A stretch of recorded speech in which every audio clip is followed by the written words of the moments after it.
Assalamualaikum warahmatullahi wabarakatuh. Today, my group and I will share to you about Jacques Miller and his story of thymus. Before we find out more about his finding and his contribution to the immunology, let us find out more about his background, which is his early life and education. So, he was born on 2nd April 1931 in Nice, France, and he grew up mostly in France, China, and Switzerland. After less than a year, they went back to China, but about 3 years later, his mother and his family returned to France back. But unfortunately, his elder sister contracted the tuberculosis, so his family moved to the Switzerland for her to be cured. And then due to the World War II, they moved to the Sydney in 1941. And after that, he pursued his study in Jesuit school, St. Aloysius. And then that's when he met the Sir Gustav Nossel, which is Australian research biologist. And then he attended the St. Aloysius College. And then he pursued his study in the medicine at University of Sydney. The reason why he wanted to pursue in medicine because he have escaped from war twice, and then he interested in the infectious disease that his sister contracted, which is the tuberculosis. And then during his medical studies, he took a year off in 1953 to do a Bachelor of Science because he wanted to do more research into pathogenic mechanism. And then he chose to do his bachelor in Pat Birth Bacteriology department at the University of Sydney because they were studying the response to Ectromelia virus, and he think that it sounded very interesting. And then in 1956, he did his residency in the Royal Prince Alfred Hospital, which was the main hospital in Sydney. And that's when he met his wife, which was a nurse at that time, and they got married when he was a resident. And then after he finished his medical internship and training, he saw an ad in the Medical Journey of Australia about the Gagging Fellowship to be given by the University of Queensland for 2 years medical research in London and then 1 year in Brisbane. He was very pleased because it enabled him to do the PhD at the University of London, which is based at the Chester Beatty Research Institute, which is a cancer research in South Kensington. And then he decided to do the induction of mouse leukemia by Gross virus as his PhD subject. That's all for his background. I shall pass to the next presenter to find out more about his finding based on his PhD research. Okay, next we will move on his research during his PhD year. Next, so he as a PhD student, he was recommended to do the Gross experiment on pathogenesis of lymphocytic leukemia in mice. So the procedure that Gross has done is that first he made filtered extracts of lymphocytic leukemic tissues from high leukemic strain AK mice.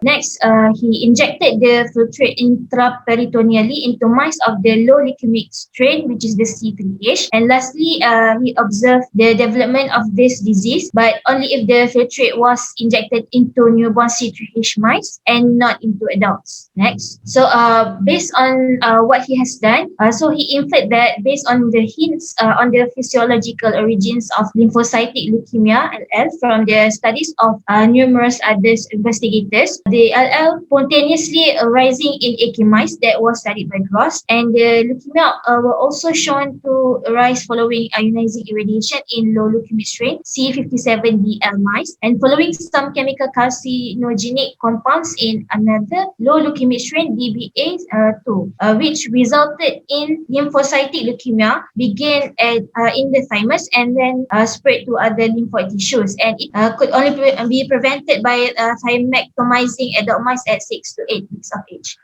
Okay, so now I will explain about his experiments. Miller's first experiments was just to repeat Gross' original findings using his own C3H strain, and he soon confirmed the results. It was known in those days you had to inject the extracts in newborn mice, otherwise nothing happened. Then he conducted several experiments to see if thymectomy prevented virus-induced leukemia. So he started his next experiment, which he injected low leukemic strain mice with leukemic extracts immediately after birth, and then thymectomized these mice about a month later. None developed leukemia. Then he proceeded with the next experiment by putting the thymus back with a graft and see if the leukemia begins again in the thymus. And the result is as expected, which is the mice developed leukemia. Next slide. So basically, Miller had begun his PhD research on viral leukemia, but then switched his interest to the role of the thymus. Why is that? Simply because he wanted to investigate whether the virus could multiply outside the thymus. So he thymectomized the newborn mice and injected the virus, and he will then grafted the thymus back later. But then, although the newborn mice that has been thymectomized were perfectly healthy until after weaning, they then suddenly wasted and became sick. So histological examination of the mice that has been thymectomized after birth reveal a deficiency of lymphocyte in the circulation and the lymphoid tissues. And many wasted mice had liver lesions, suggesting infection by some hepatitis virus.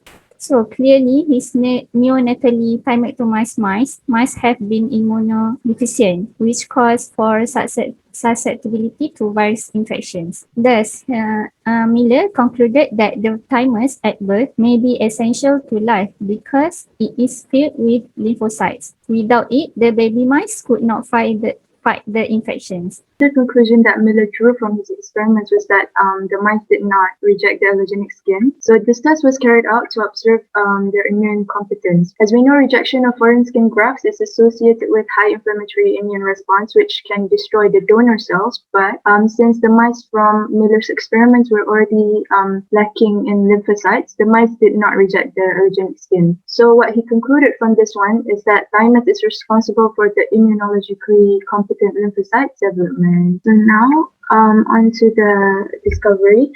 Prior to Miller's findings, thymus were regarded as an accident that was left behind by evolution, as many believed that it served little to no purpose in humans.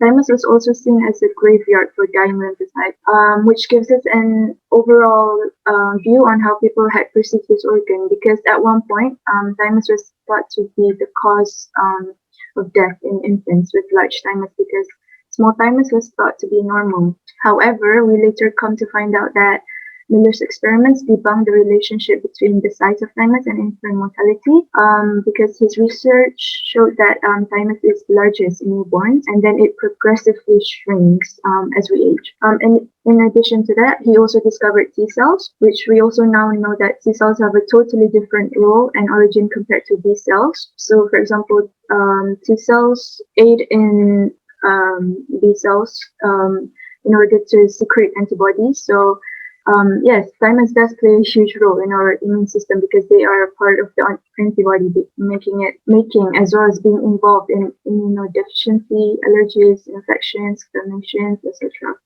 So I will now pass to our last presenter to conclude this presentation. So now we have already reached the last part of our presentation, which is the conclusion. I will summarize our presentation about the discovery or the finding from Jacques Miller.